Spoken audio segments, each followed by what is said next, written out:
টাকা পেয়েছো বলে ফোন কিনতে হবে নাকি? ওটা আমার টাকা, আমি যা ইচ্ছে করব। ভাই, ওই ব্যাপারে তুমি কিছু বলতে পারবে না। দেখো বোন জিনাত, নিজের জিনিসে ইচ্ছে মতো ব্যবহার করা যায়।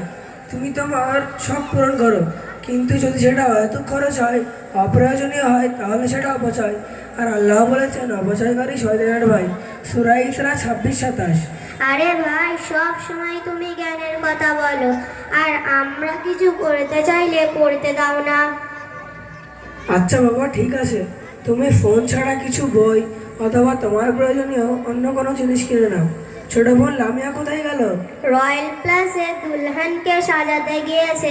ভাই, তুমি একটু ব্যস্ত ছিলে তো, তোমাকে বলা হয়নি। আমাদের ছোট বোন তো মেহেন্দি আর্টিস্ট, মেকআপ আর্টিস্ট, কালো মেয়েকে এমন সাজিয়ে দেবে যেন জান্নাতের হুরপরি মনে হবে। আস্তাগফিরুল্লাহ, কে যেতে বলেছে ওকে? নারীদের তো অযথা বাইরে থেকে বের হতে নিষেধ, আর তুমি তাকে একাই বাইরে পাঠিয়ে দিলে। আরে, এতে আবার ভয়ের কি আছে? ও তো বড় হয়েছে, বাইরে যাবে তো কি সমস্যা? তাছাড়া ও ভালো কাজ জানে, ওর হাতের ডিজাইন খুব ভালো, সকলে ওর কাজ পছন্দ করে। ও যদি এইভাবে ধীরে ধীরে নিজের পায়ে দাঁড়ায়, তাহলে জিনিসটা ভালো নয়? আরে বোন, তুমি বিষয়টা বুঝতে পারছো না কেন? বাইরের পরিস্থিতি কি তুমি জানো না? নারী হওয়াটাই কি অপরাধ? আমাদের স্বাধীনতা বলে কিছু নেই নাকি?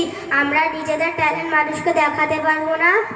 দেখো বোন, কথা শোনো, ইসলাম কখনো নারীদের স্বাধীনতা কেড়ে নেয়নি, বরং শৃঙ্খলার মধ্যে স্বাধীনতা শিখিয়েছে। আজ থেকে 1400 বছর আগেই আমাদের নবী সাল্লাল্লাহু আলাইহি সাল্লাম নারীদের স্বাধীনতা দিয়ে গেছে।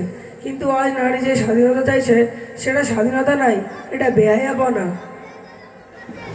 তোমরা যেটা মনে করছো নারীদের বাইরে গিয়ে কাজ করাটা স্বাধীনতা, এটা একেবারে নিম্ন একটা কাজ। এবং আমাদের মুসলিম সমাজের মধ্যে ধীরে ধীরে এই লোকটা বিস্তার লাভ করছে। বাইরের যুবতী মেয়েদের টাকার লোভে, ইনকামের আশায় নির্দ্বিধায় বাইরে পাঠিয়ে দিচ্ছে। ভাই, তুমি তো জানো আমাদের সংসারের অভাব। তুমি যতটুকু ইনকাম করো, তাতে ছোট ভাই বোনদের ভালো স্কুলে ভালো টিউশন দেওয়া যায় না। টিউশন গেলে তার মাহিনা অধিকাংশ সময় বাকি থাকে। মুদিখানার দোকানে অনেক সময় ধার থাকে, তার জন্য আমাদের লজ্জিত হতে হয়। আমি ভাবলাম ছোট বোনটা লেখাপড়া জানে এবং ভালো কাজ স্কুল থেকে শিখেছে, যদি বাইরে গিয়ে কিছু কাজ করে তাহলে আমাদের সকলের জন্য কিছুটা হলে সহযোগিতা হবে। তোমার ভাবনাটা হয়তো ঠিক হতো যদি তুমি তাকে বাড়িতে বসে এই কাজটা করতে বলতে, বাইরে গিয়ে নয়। কেননা নারীদের উপার্জনের উদ্দেশ্যে বাইরে যাওয়াটাই আল্লাহ তাআলা অপছন্দ করেন। ভাই, তুমি ঠিক বলেছ। আসল স্বাধীনতা হলো এমন জীবন যেখানে আল্লাহ সন্তুষ্ট থাকেন আর নারীর মর্যাদা অটুট থাকে। শোনো, নারীদের পশ্চিমারা বলে হাউস ওয়াইফ, বাংলায় বলে গৃহিণী, আর ইসলাম বলে রাব্বাতুল বাইত, এবং অর্থাৎ বাড়ির রানী, ঘরের রানী। ইসলামী নারীকে সর্বোচ্চ সম্মান দিয়েছে। আলহামদুলিল্লাহ, এটাই চাই। দুনিয়ার সাজ নয়, জান্নাতের সাজ হোক আমাদের ঘরে।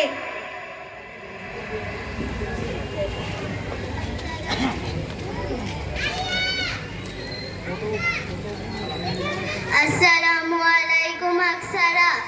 এখন তো যুগ অনেক বদলে গিয়েছে। মেয়েরা ঘরে বসে থাকলে সমাজ পিছিয়ে পড়বে। তাই আমি মনে করি নারীদেরও কর্মসংস্থানে অংশগ্রহণ করা উচিত।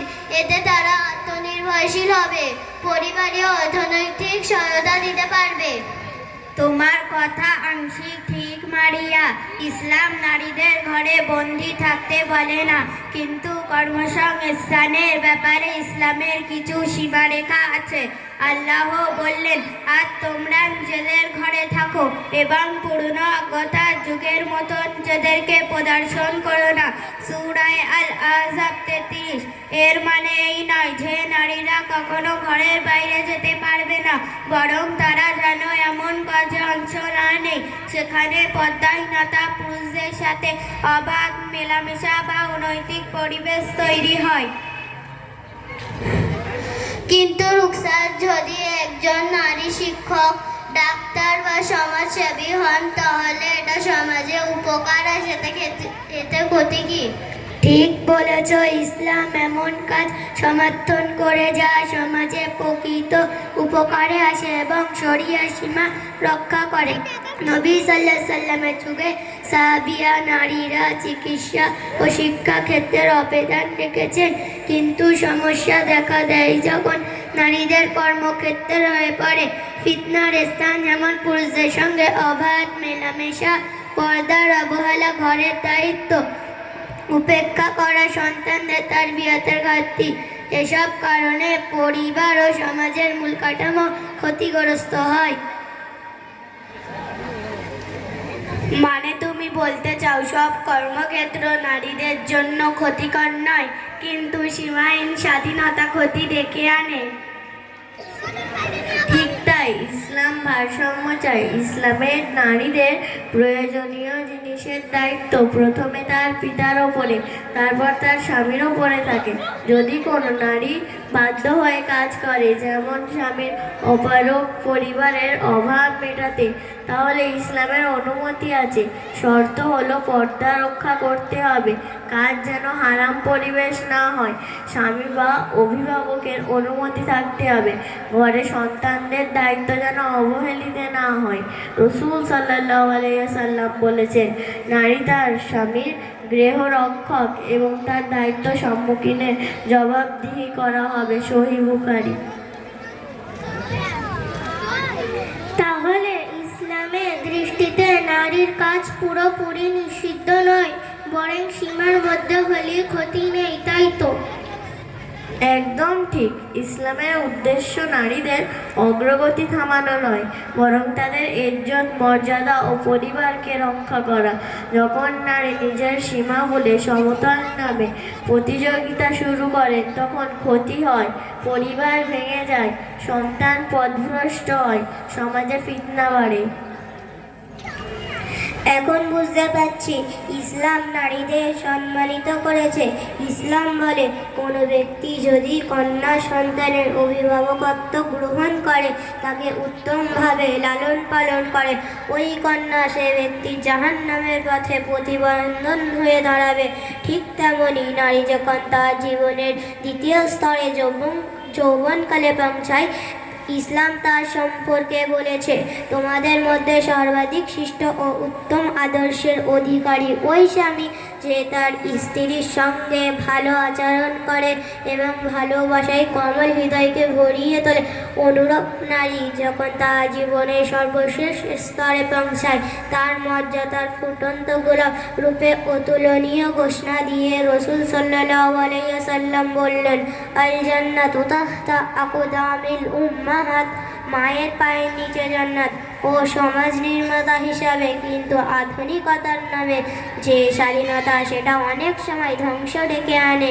তোমাদের আরও একটা বিষয় অবগত করিয়ে দিই যে বর্তমানে আমাদের সমাজের অনেক মুসলিম ঘরের মেয়েরা makeup artist, cake maker, fashion designer, modelling ইত্যাদি অনেক কাজে অংশগ্রহণ করছে, আর তারা নিজেকে গর্বিত মনে করছে যে আমরা সমাজের এবং পরিবারের লোকেদের জন্য সহযোগী হতে পারছি।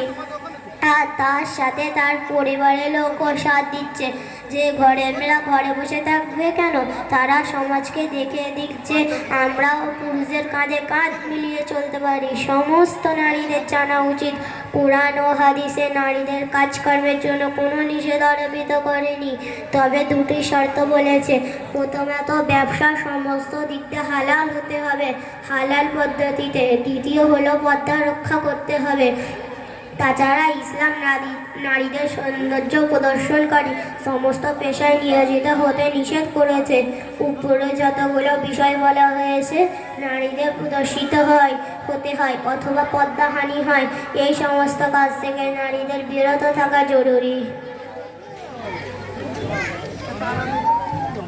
ঠিক তাই, আমাদের উচিত ইসলামের নির্দেশনা মেনে নিজের দক্ষতা সমাজের কাজে লাগানো, কিন্তু ধর্ম, পর্দা ও পরিবারকে আগে স্থান দেওয়া। ইসলাম নারীদের কোনো আয় রোজগারের দায়িত্ব দেয়নি এবং পরিবারকে ভরণ পোষণের দায়িত্বও দেয়নি। পরিবারের অর্থনৈতিক প্রয়োজন ও চাহিদা পূরণের দায়িত্ব একমাত্র পুরুষের, তাহলে এখানে নারীদের প্রদর্শিত হয়ে শরীয়ত পরিপন্থী কাজ করার কোনো প্রয়োজন নেই। ইসলাম নারীর কর্মসংস্থানের বিপক্ষে নয়, বরং সেই কর্মসংস্থানের ক্ষতিকর দিকগুলি থেকে সতর্ক করে।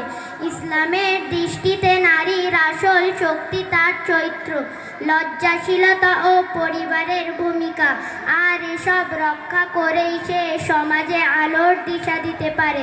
কখনো যেন মনে না করি নারীত্ব মানে হাই হিল পরা, নারীত্ব মানে ঠোঁটে কারো লিপস্টিক কিংবা আটসাট কাপড় পরিধান করা, বরং নারীত্ব হলো কমল আচরণ, জীবনের সমস্ত ব্যাপারে উত্তম রুচির পরিচয় দেওয়া। নারীত্ব কেবল পোশাকে নয়, নারীত্ব চিন্তায়, কথাবার্তায়, উত্তম আচরণে ও আল্লাহকে সন্তুষ্টকারী ইলম অর্জনের। আসসালামু আলাইকুম ওয়া রাহমাতুল্লাহি ওয়া বারাকাতুহু। ওয়ালাইকুম আসসালাম ওয়া রাহমাতুল্লাহি ওয়া বারাকাতুহু। মাশাআল্লাহ, খুব সুন্দর উপস্থাপন করেছে বিষয়টি। এই ব্যাচের বাৎসরিক পরীক্ষায় ফার্স্ট হচ্ছে জিনাত খাতুন, যদি এসো এটা তাড়াতাড়ি করে দিন, সময় সংক্ষেপ। সেকেন্ড হচ্ছে আকসারা খাতুন, পরস্পর এসো। থার্ড হচ্ছে মেহেক খাতুন। জাযাকাল্লাহু খাইরান।